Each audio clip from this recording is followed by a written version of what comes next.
Welcome in, everybody, to Betting Pros. It's time to place your bets. It is me, Joe Pisapia, and it's Friday of Week 15. That means it's time to get to the props. That's right. It's time to focus on the players, who's going to go over, who's going to go under.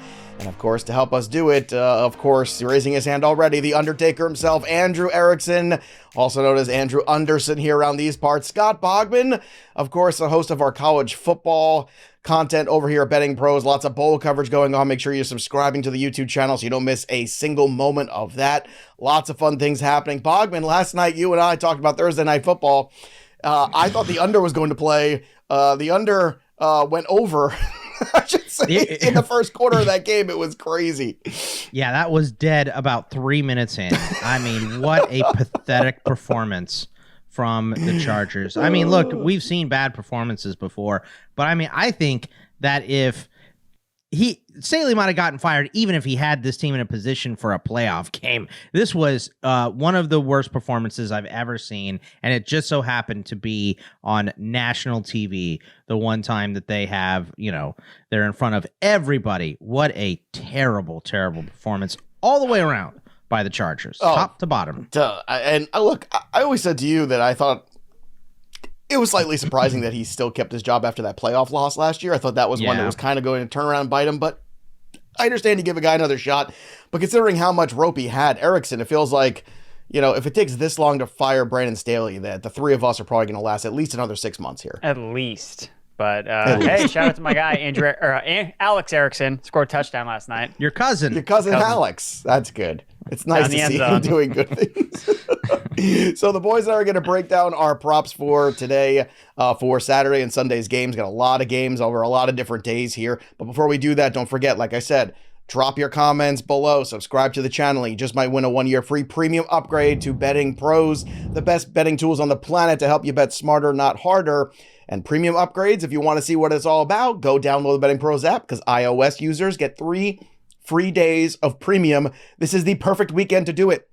Saturday football, Sunday football, Monday football, so much football for you to bet on, and that's what we want to do here on the Betting Pros channel. So subscribe, drop the comments, and you just might win that upgrade. Also, don't forget, we've also got basketball content here on the channel. Fast Break Bets, Wednesday, Friday, 11 a.m. Eastern with Matt Modi, giving you the best in NBA in terms of wagering and betting and props and everything.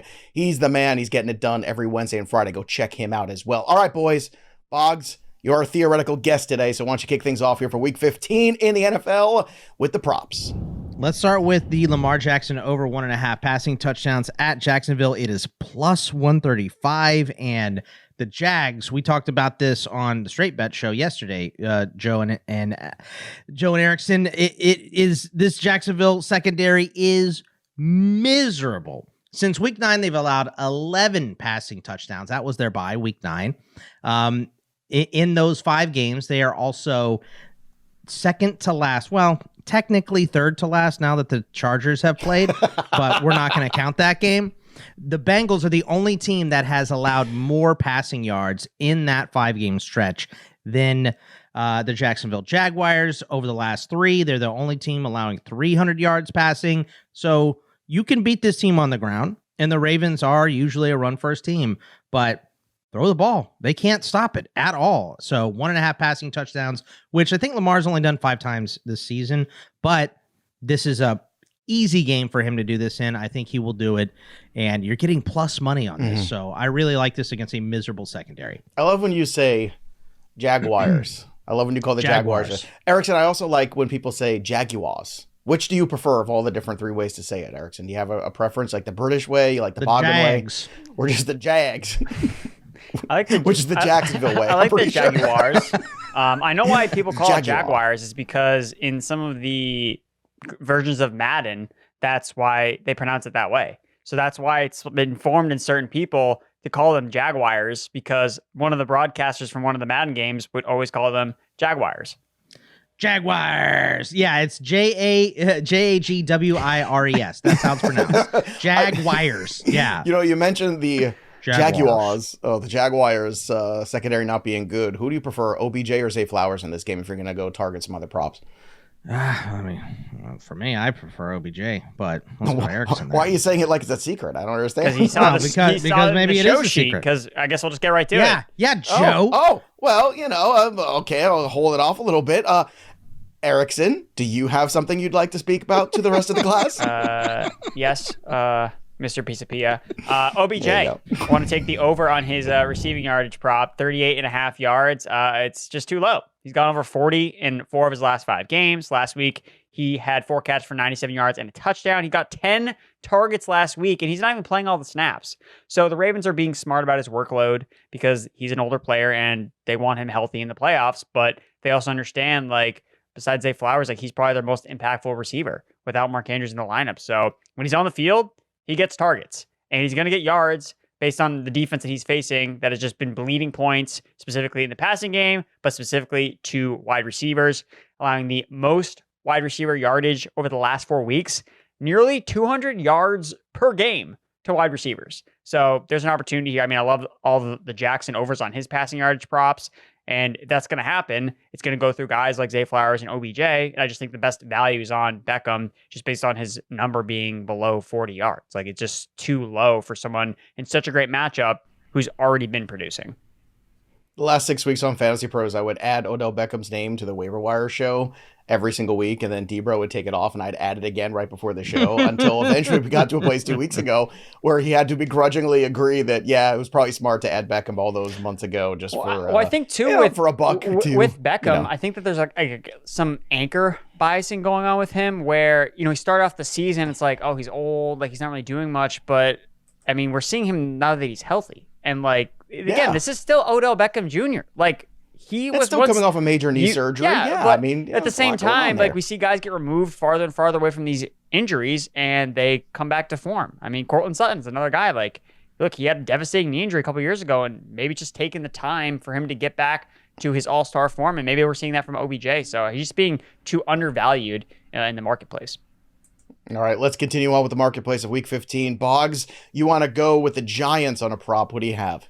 Let's go with the over on Saquon Barkley rushing yards at 67.5. And yesterday, Erickson talked about this as well. And I was looking into it for Saquon. I'm sorry if I stole this from you, Erickson. But let's look at what the Saints have been giving up on the ground. Week 14, 87 yards to Hubbard, 74 to Sanders, and 40 to Bryce Young. Lots of yards. Week 13, Gibbs had 60. Montgomery had 56. Week 12, Bijan had 91, Algier had 64, and Patterson had 43. Why do I mention all of these broken up carries? Because they don't break up carries for the Giants. They're all given to Saquon Barkley. He's going to have all these opportunities. Tommy DeVito's been running a lot too. Don't hate his rushing prop against this miserable rush defense here with the Saints. So I think with 15 to 20 carries like Saquon always has, he's going to sail past this number. I don't think this one is high enough at all. So let's go with the over on Saquon rushing yards. I got a lot of Saquon and DFS this week. Debro and I talked about it yesterday on the DFS pod. By the way, that's audio only. So if you're looking for the DFS show, it's on the audio side, wherever you get your podcasts, Betting Pros. All right, Erickson, let's go to you with an under that I absolutely love. So I can't make fun of you on this one because this was an under last week against the same team I was in on. And now this is like free money. So give everybody the free money this week with Clyde Edwards-Helaire. This line is just too funny for Clyde Edwards-Hilarious. So it's hilarious. Under 45.5 rushing yards is the prop here. Guys, you don't play running backs against the Patriots. It's bizarre how this 3-10 team can somehow allow the least rushing yardage to running backs, but that's where we're at with the Patriots, allowing 3.3 yards per carry. We were vocal about fading the Steelers running backs last week, facing the Patriots. Neither of them got to 50 rushing yards. And Edwards-Hilaire's at 45.5 rushing yards. And I don't really understand where the line is coming from. Again, in a great matchup last week against a horrible Bills run defense, he got 39 yards. So I just, anytime I can bet on a backup running back, even seeing so volume, just the matchup is so bad for Edwards-Helaire, and he's not even seeing all the carries in the backfield. Jared McKinnon sprinkles here and there, and last week he was under this in a much better matchup. So no reason to think that Edwards-Helaire is just going to break out randomly in week 15 against the Patriots, who just, again, you can't run on them. So going under on the Chiefs running back rushing yardage. I love it. Again, that's just easy money this week, man. There's just no way around it. It's hilarious. Yeah, I didn't even know Erickson. He was going there. It was beautiful. Erickson, how do you have the best dad joke on the show? Are you a dad already? He's always been like this. say that. Erickson, how long have we known each other? 5 years now, something like that. Long time. And he was doing this at 24 years old. He was rocking these dad jokes. Someday you're going to make some family very proud. That's all we know. Not my own family, though. No, that's certainly not your own. I think we already know how they feel about you. All right, let's go to another prop here. Another running back, too, that Boggs has. Is it an over and under? We'll have to see when it comes to James Conner this week. Yeah, I'm going to go under the 51.5 rushing yards versus San Francisco. This is the Niners' peak right now, what we're seeing. And since week 10, they've allowed 59 yards to Jacksonville. Leading rusher there was ETN with 35. Tampa Bay had 66. Rachaad White had 30. Seattle had 88 total yards. Charbonnet led with 47. Philly had 46. Hurts led with 20. And then last week, they allowed 70 total rushing yards to Seattle, and Charbonnet had 44. This is a low total for James Conner. He's gone over this most weeks, right? I think he was right at 51 the last game against the Niners as well. But look, the Niners are playing so well on offense that these teams are getting way behind and they can't afford to run the ball. It's going to bleed too much clock because they're already behind so much. So I feel if that is the same scenario, which it has been when they've been on this heater ever since their bye week, James Conner's just not going to hit this total. I think they're going to be passing the ball a lot. I think we see a lot of Michael Carter in this game as well. So I'm going to go with the under on James Conner rushing yards. For you, Bogman, when you're looking back in this season, James Conner was, I think, a fail-safe running back for a lot of people where there's, a little later, I'll wait in my drafts, I'll get James Conner. And I understand the thought process. On paper, I think it was a very good one, but really it has not worked. Next year, what do you think that backfield looks like for Arizona? I mean, with Carter there, I think it's going to be very, very split. I think Carter is a good running back. I think he's super underrated.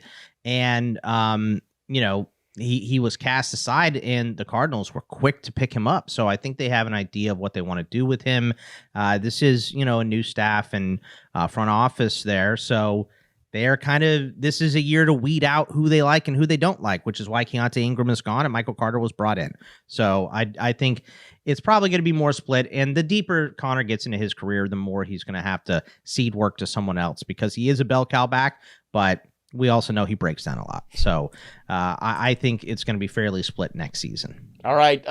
We might as well continue to pile on James Conner. Poor James Conner. We'll send him an edible arrangement because Erickson, of course, you've got another under when it comes to Conner as well this week. Yeah, I mean, we can send him multiple ones as long as he makes us money by not delivering on his player props. So James Conner. We'll send you the in-season fruit, James. Thanks, James, for not getting over 9.5 receiving yards in week 15 when you face the 49ers because that's what's going to happen here.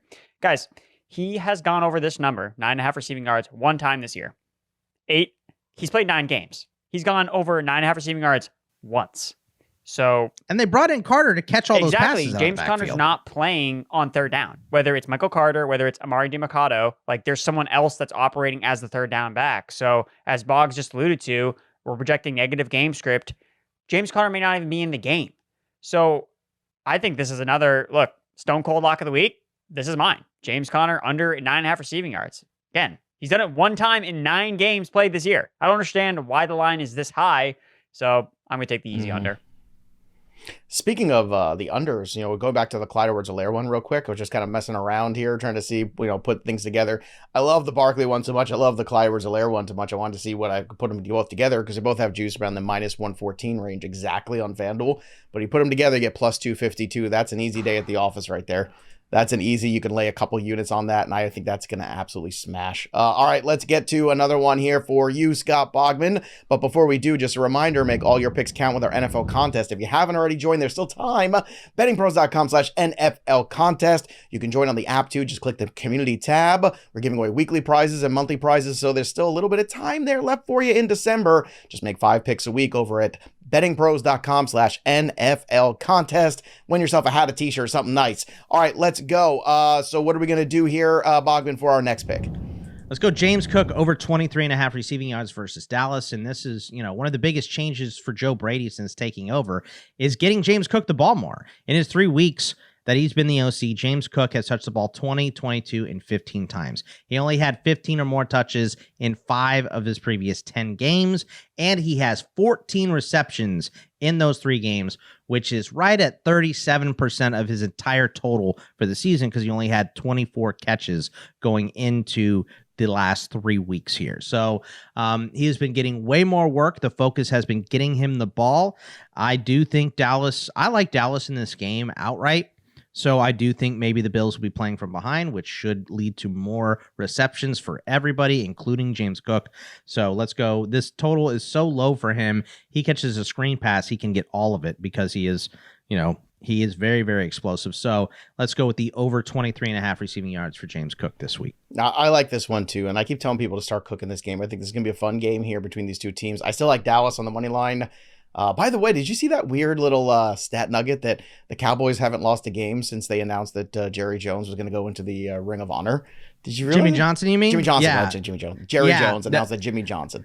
I get my Jerry Jones, but Jimmy Johnson's all mixed up sometimes. They all make sausage. That's all I know. Well, Jerry right? Jones also said he was going to be announced in the ring in 1923 instead of 2023. So I remember that was good. So I don't look nearly. So I only look half as senile as he does. That's right. Good. That's I would say that you're only half as senile as Jerry Jones. So thank you. I think that's the nicest thing I've ever said about you. I was just going to say the same thing. I think that's the best compliment I've ever received from you in our many, many years of friendship. All right, so let's move on after that.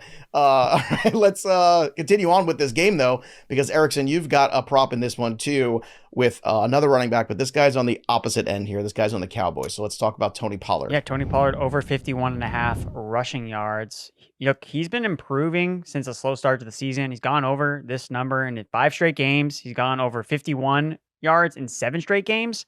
And again, I know Edwards-Helaire didn't have a massive rushing game, but that's because Edwards-Helaire is not a very good running back. Tony Pollard is a very explosive running back, and the Bills' run defense has allowed the 3rd highest explosive run rate this season. So I know you guys like the Cowboys, so if they're going to be playing with some positive game script here, playing with a lead on the road, I think they might lean a little bit more on the run game with Tony Pollard in a matchup that they can exploit. So I just think the number just really popped out to me. It was like 51.5 yards. Like, it seems really low, especially for a guy like Pollard who's really explosive. He can get this in one run, and given how explosive the Bills defense has been in terms of allowing rushing yards, I really like the over here.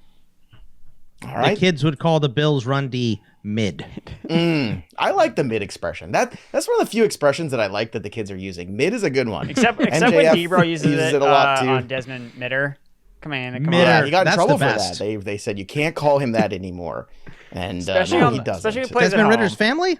Yeah, Desmond Ritter's family wrote a very strongly worded letter to Betting Pros, and he can't say it anymore. So, but no, look, mid is a good one. And they've got all these other ones too. My kids come home, I barely know what they're saying at this point. Like it is crazy. Not the biggest fan of Riz. Not the biggest fan of Riz, but I do like mid. Yeah, Riz is overrated. You got the yacht. Which I understand. What is that? Oh my God! I'm cooler than Erickson. God. I'm younger and hipper than Erickson. You're not younger and hipper. You have kids that are close to his age. There is a lot of Slay Queen going on here. A lot of that in the house. Everything is Slay. Everything is Yas Queen. A lot of that. I know Yas Queen. Okay. Well, that's King. Good. All right, let's get to some more props here. This next one, look. I can't possibly love the Rams anymore. If the Rams don't work out on Every Sunday, show Joe's I'm going to be. He has said I love the Rams. Erickson knows since like Monday morning. I woke up. Actually, not even Sunday night. I'm looking at this game. No cap. You love the Rams? No cap, bro. No cap. Dead ass. Seriously, dead ass. And I love the Rams so much. I'm so heavily invested in the Rams and betting and DFS and everything. So if things go sideways, you're going to see a miserable SOB on Monday morning here on this program. But I don't think it's going to. And it looks like you don't either, because you've gone Cooper Kupp here with the over. Let's talk about that number and talk about the why. Yeah, he's back. All it takes is one good week of seeing Cooper Kupp go off, and you're like, okay, he's back. He did it last week, over 100 yards, and Washington is still miserable against the pass. They rank dead last in passing yards allowed. They are bottom 10 in PFF coverage grade. The last 2 games before their bye week, they didn't have a sack on Dallas or Miami. So they're real bad in the secondary, and they're also not putting pressure on quarterbacks. Not a great combo, especially against Matthew Stafford, who will sit back and carve you up if you are not putting pressure on him. I think everybody for the Rams eat in this game. I think this is going to be a lopsided victory for them. I know Washington is gassed up. They're coming off a bye, but Brian Robinson, their best running back, may not even play in this game. So give me the Rams and give me not even May. Overs. He was just ruled out literally a minute ago. I just got the update on my playbook. So it's funny you said that because I was going to mention it. I was like, by the way, also now Brian Robinson not playing in that game too. So it's another piece that they're missing. I like Antonio Gibson, but Sam Howell, we've talked about this all year, Joe. It's Jekyll and Howell, right? That is what I've called it. Some days he's great. Some days he's horrific. You don't know what you're going to get from him. Like I want him to be great enough that they keep pushing the total a little bit. And I think he could do that. Like, I think he can chuck the ball around a little bit, and I think that's fine. The Stafford and when he gets in a rhythm, he's good, but I just don't buy it. And then look, there's also an out for this. If Washington is passing the ball really well, then we have to go point for point, which leads towards Cooper getting, more targets and catches as well. So I don't think that's going to be the case, but this could be 4 catches for Cooper Kupp. Stafford 264.5 plus Cooper Kupp 72.5. Both overs get you plus 168 on FanDuel. By the way, Kyren Williams number is 87.5, very high for this game too. So very interesting on that one if you want to take another pivot point there. But that's a high number for.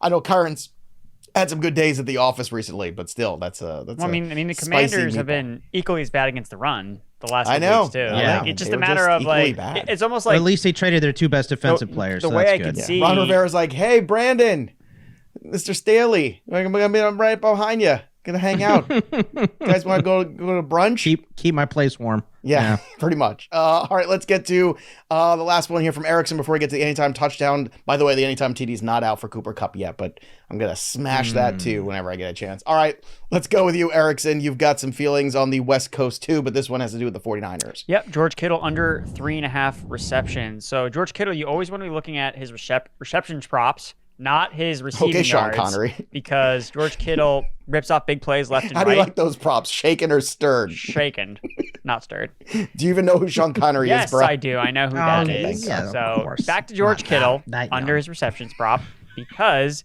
he's only gone over this number in 2 games played alongside a healthy Deebo Samuel and Brandon Ayuk.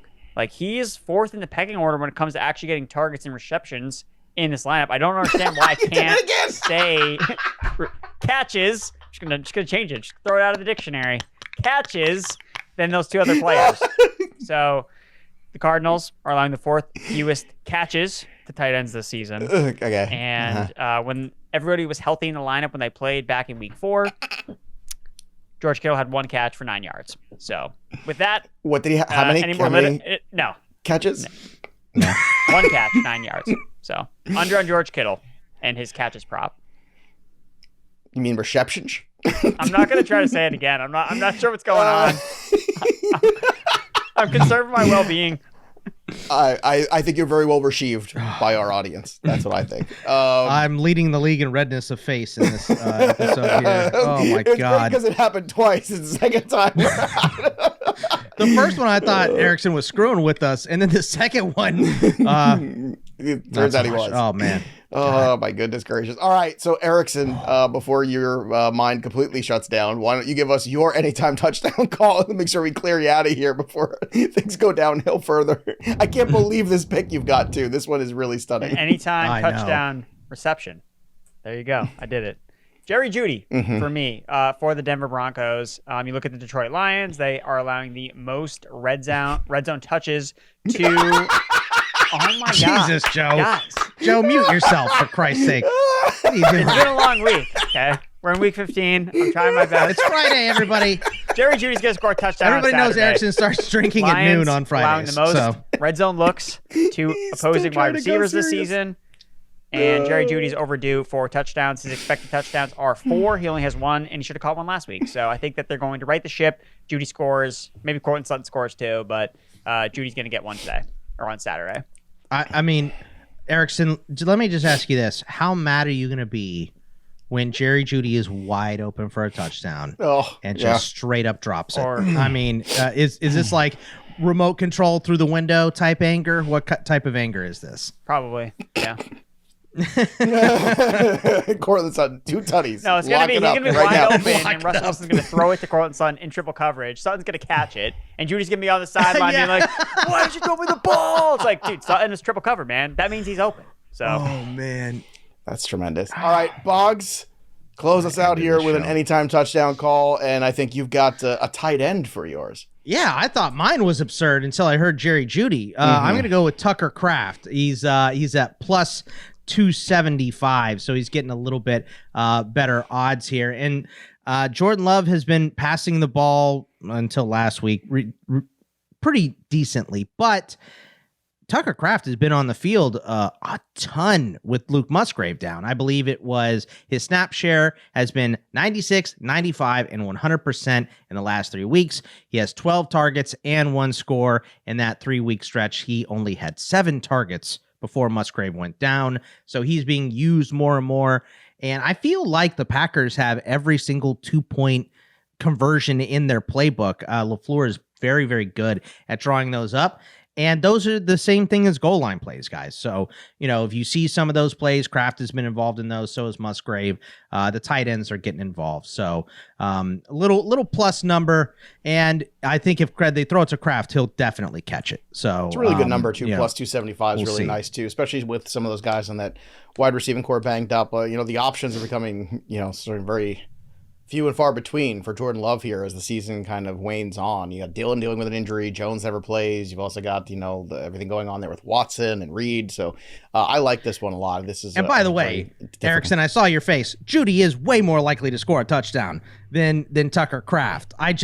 I would never put my money on Jeudy because he dropped so many footballs. You never lived. Yeah, that's true. You haven't really lived. You know what? I'm gonna live this weekend just for you. Just I'm gonna Saturday night, baby. 1 unit. Let's go.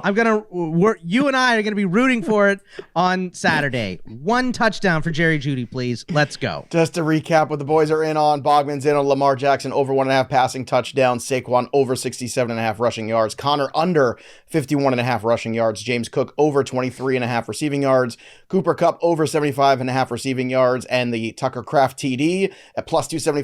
Erickson is in on the OBJ over 38.5 receiving yards. That's a great short number there. Clyde Edwards-Helaire over 45.5 rushing yards, which is a huge number against the Patriots. Under, excuse me. I'm sorry. God. I said over. My apologies. Under. Jeez. I was so excited about Undertaker? I was so excited about it that I lost my mind for a moment. James Conner under 9.5 receiving yards. Tony Pollard over 51.5 rushing yards. Kittle under 3.5 receptions. And Jerry Jeudy versus the Lions plus 220. There you have it, everybody. But we want to hear from you. Drop your comments below. What are your favorite props of the week? We love to hear from our crew. Don't forget to subscribe to the Betting Bros YouTube channel and the podcast, wherever you get your pods. Drop your comments below. You can leave reviews, too, if you've enjoyed the show all year. This is a great time of year to drop some reviews on the program, too, wherever you get your podcast or here on YouTube as well. That'll do it for us, but the story of the game goes on. For Bogman and Erickson, I'm Joey P. We'll see you next time, kids. Sure, yeah.